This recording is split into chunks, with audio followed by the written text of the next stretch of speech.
Flight staff insults black man, unaware he's a pilot until he saves them all mid-air. When Michael Anderson boarded that first-class flight, he was just another passenger looking forward to a routine journey. But beneath the pristine uniform of flight attendant Emily Watson lurked a darkness of prejudice that would turn this ordinary flight into an extraordinary test of character and courage. As tension filled the cabin and discrimination reared its ugly head, no one could have predicted that the very man they looked down upon would become their only hope for survival. What happens when the person you discriminate against becomes the one person standing between you and disaster? Let's stick around to find out. But before we dive into the story, comment below where you're watching from today. If you enjoy this tale, don't forget to subscribe. The early morning sun cast long shadows across Newark Liberty International Airport's bustling terminal as Mike Anderson made his way through the crowded space. At 40 years old, with 12 years of commercial flying experience under his belt, Mike carried himself with the quiet confidence of someone who had spent countless hours in the sky. Today, however, he wasn't in the cockpit. He was traveling as a first-class passenger. The terminal hummed with activity. Hurried travelers dragging wheeled luggage, tired parents corralling excited children, and business people typing furiously on their phones.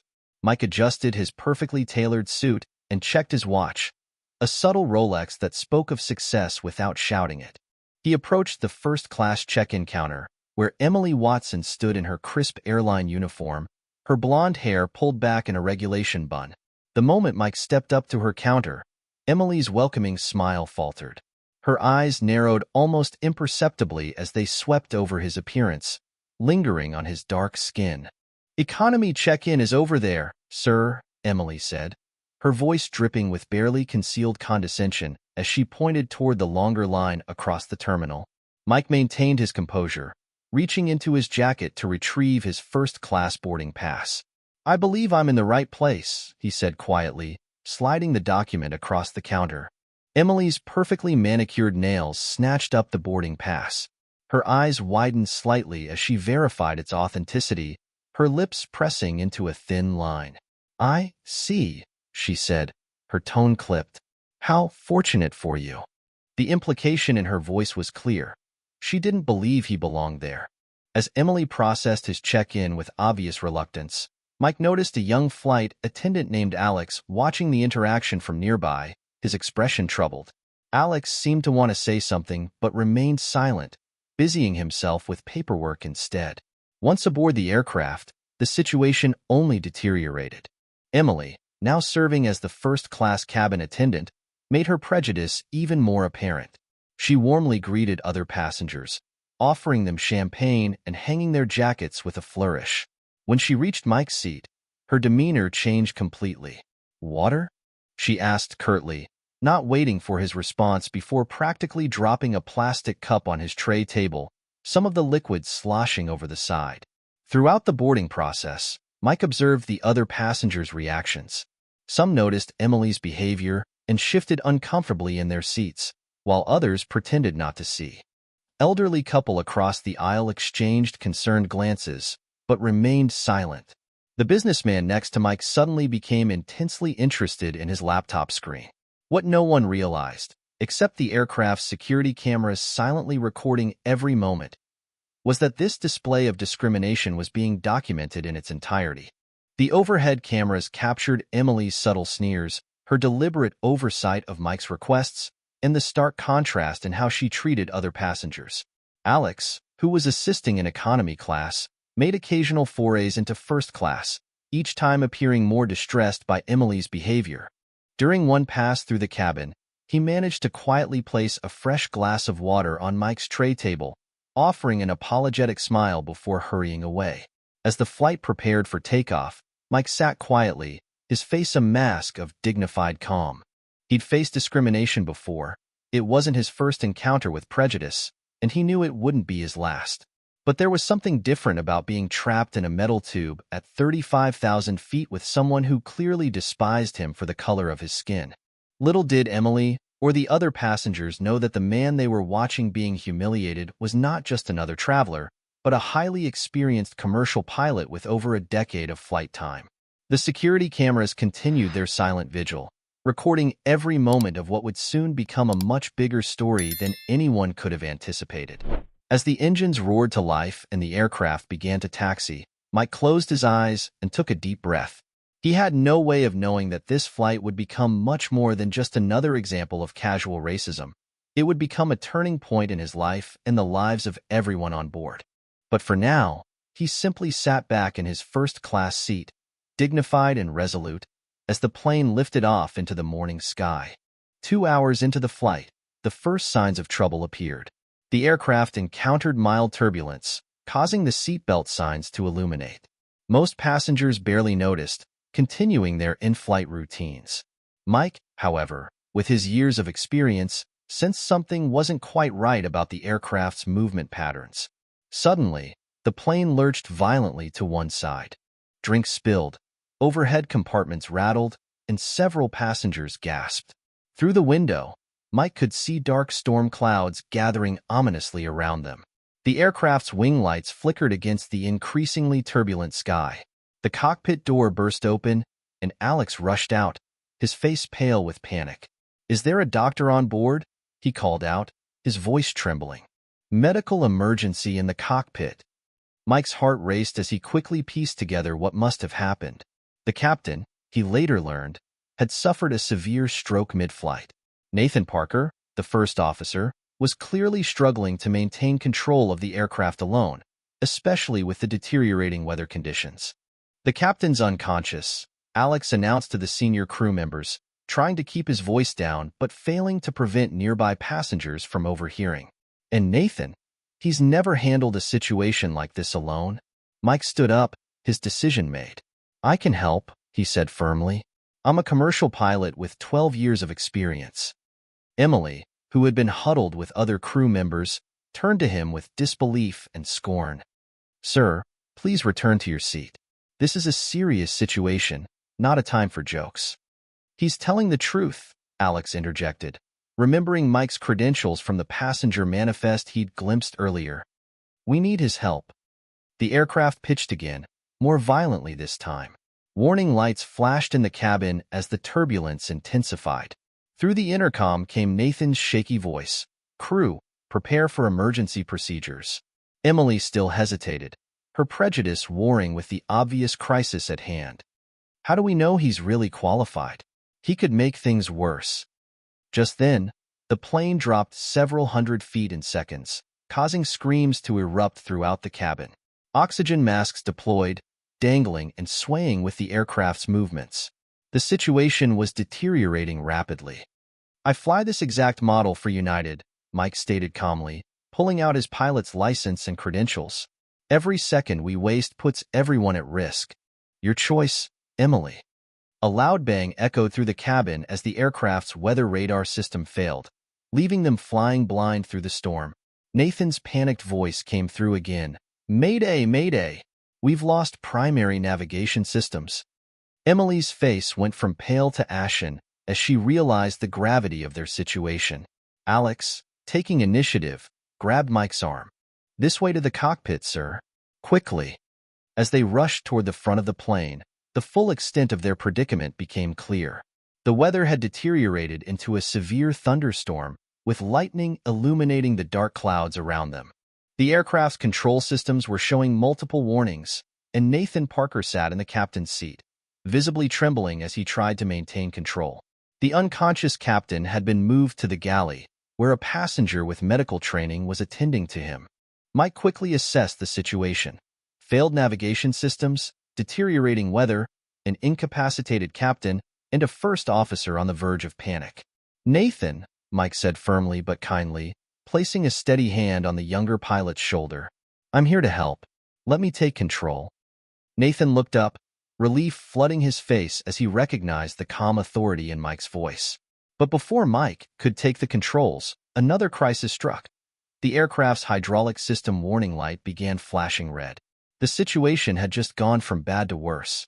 With failed navigation, compromised hydraulics, and a storm raging outside, they were flying a wounded bird through hell itself. And Mike knew that their survival now depended on his ability to handle not just the aircraft, but also the mounting technical failures that threatened to overwhelm them. As he strapped himself into the co-pilot's seat, Mike could feel the weight of every life on board resting on his shoulders.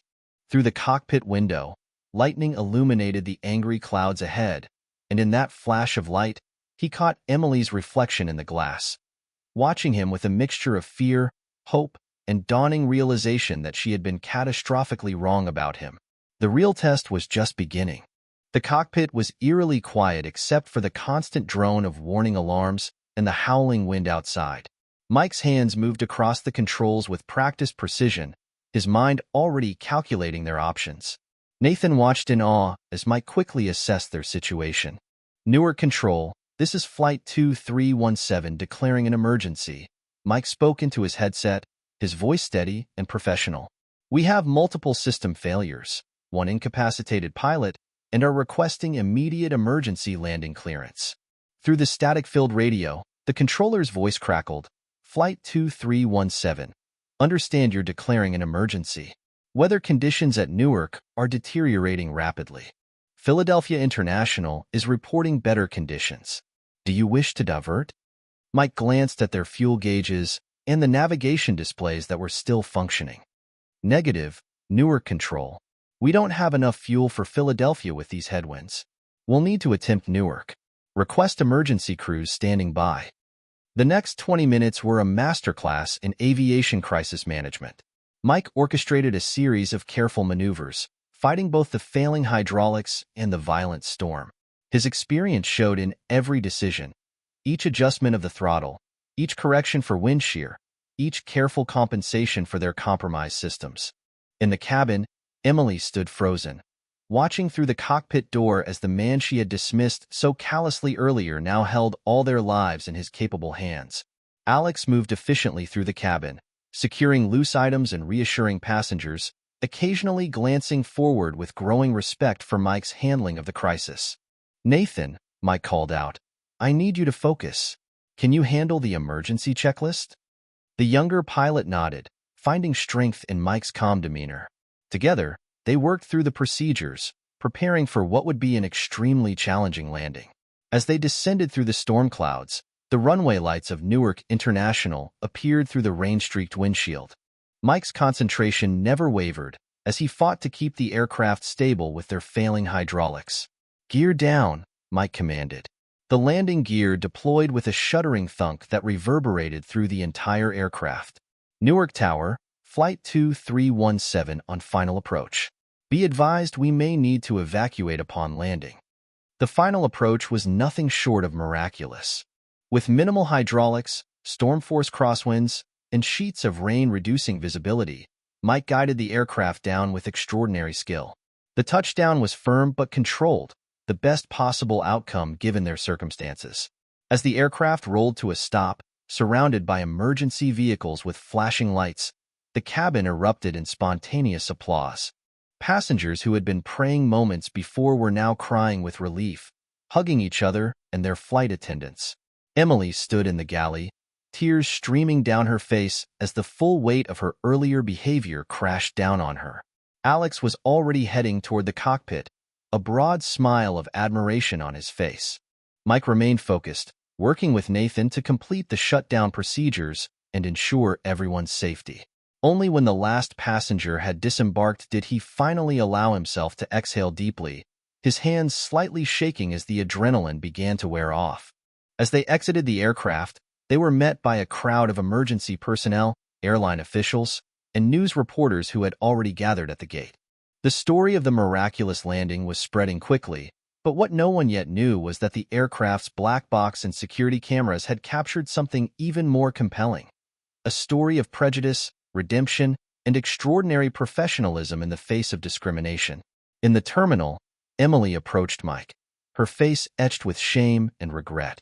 But before she could speak, airline officials whisked Mike away for debriefing. The cameras that had recorded her earlier behavior had also captured every moment of the crisis, documenting not just Mike's heroic actions but the stark contrast between how he had been treated and how he had performed under pressure. As Mike was led away, he caught a glimpse of the aircraft through the terminal windows, now resting safely on the tarmac. The storm was beginning to clear, But he knew that another kind of storm was about to break, one that would force not just Emily, but the entire airline industry to confront some uncomfortable truths about prejudice and professionalism in the skies. The security footage was already being downloaded, and soon, the world would see not just a story of an emergency landing, but a powerful lesson about judgment, capability, and the cost of discrimination. In the days following the emergency landing, the airline's internal investigation team gathered in a dimly lit conference room at corporate headquarters. The atmosphere was tense as they reviewed the security footage from Flight 2317. On the large screen before them, Emily's discriminatory behavior played out in high definition, frame by damning frame.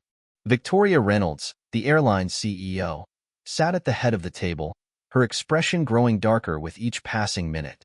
"This isn't just about one incident," she said, pausing the footage. "This is a PR nightmare waiting to explode." The investigation team had uncovered more than just Emily's behavior.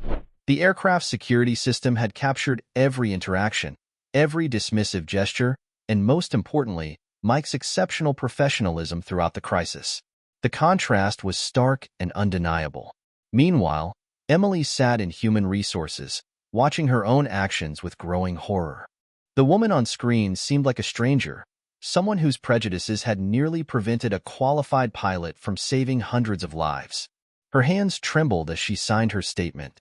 "I never thought," she began, but the HR director cut her off. "That's precisely the problem, Ms. Watson. You didn't think. You acted on prejudices that could have had catastrophic consequences." The story broke on national news that evening. The headline was impossible to ignore. Hero pilot faced discrimination before saving flight. The security footage, carefully edited to protect passenger privacy but clearly showing Emily's behavior, went viral within hours. What happened next surprised everyone. Mike's story triggered an avalanche of similar accounts. Pilots, flight attendants, and aviation professionals of color began sharing their experiences of discrimination in the industry. #FlyingWhileBlack started trending on social media, with thousands of stories pouring in. Captain James Rodriguez, a veteran pilot with 20 years of experience, went public with his story. "I've been asked to show my ID in my own cockpit more times than I can count." Sarah Chin, another commercial pilot, shared how passengers had refused to board her plane because of her gender and ethnicity. The airline industry found itself under intense scrutiny. Civil rights organizations demanded accountability, and passengers began asking questions about diversity policies when booking flights. Victoria Reynolds called an emergency board meeting. "We need to get ahead of this," she declared. "This isn't just about Emily Watson anymore. This is about systemic issues we can no longer ignore." The airline's decision came swiftly. Emily was terminated, but in an unexpected twist, several senior executives were also asked to resign. The company announced a comprehensive overhaul of its diversity training and hiring practices. But the biggest surprise came from an unlikely source, Emily herself. Instead of retreating from the publicity, she made a public statement that changed the narrative. "I was wrong," she said, her voice breaking during a press conference. "My actions were inexcusable, and they represent a larger problem in our industry. I'm not here to defend myself, but to acknowledge my mistakes and commit to being part of the solution." Mike, who had been quietly declining interview requests, finally agreed to speak at an aviation industry conference. His speech was memorable not for its condemnation, but for its call to action. "We can't change the past," he said, standing before a packed auditorium, "but we can learn from it. This isn't about punishment, it's about progress. Every cockpit, every cabin, every airport should be a place where skill and professionalism are the only measures that matter." The airline industry was forced to confront its uncomfortable truths. Other carriers began reviewing their own policies and procedures. Training programs were revised, hiring practices were scrutinized, and diversity initiatives were given real teeth. As the story continued to unfold, something unexpected emerged, a dialogue about change and redemption. The footage that had exposed discrimination was now serving as a powerful teaching tool in corporate training sessions across the country. The final twist came when several major airlines announced a joint initiative to combat discrimination in aviation, with Mike being invited to lead the advisory board. The very industry that had once turned a blind eye to discrimination was now facing it head-on, sparked by one flight, one crisis, and one man's extraordinary professionalism in the face of prejudice. As the dust began to settle, it became clear that Flight 2317 had done more than just land safely. It had launched a movement for change in an industry that desperately needed it. The truth had been unveiled, and there was no going back to the way things were. 5 years after Flight 2317, the landscape of commercial aviation had transformed dramatically. The gleaming headquarters of the Airline Diversity Initiative, ADI, stood as a testament to that change, with Michael Anderson's name proudly displayed as executive director on the building directory. It was a crisp autumn morning when Mike walked into the conference room for what would be a remarkable meeting. The room was filled with aviation industry leaders, and at the podium stood a familiar face, Emily Watson. She was no longer in a flight attendant's uniform but dressed in a professional suit, preparing to present the latest results of their industry-wide anti-discrimination program. 5 years ago, I was the face of everything wrong in our industry, Emily began, her voice steady. Today, I stand before you as living proof that people can change and institutions can transform. The presentation showed impressive statistics: a 70% increase in minority recruitment in aviation, successful implementation of blind hiring practices, and a revolutionary training program that had become the industry standard.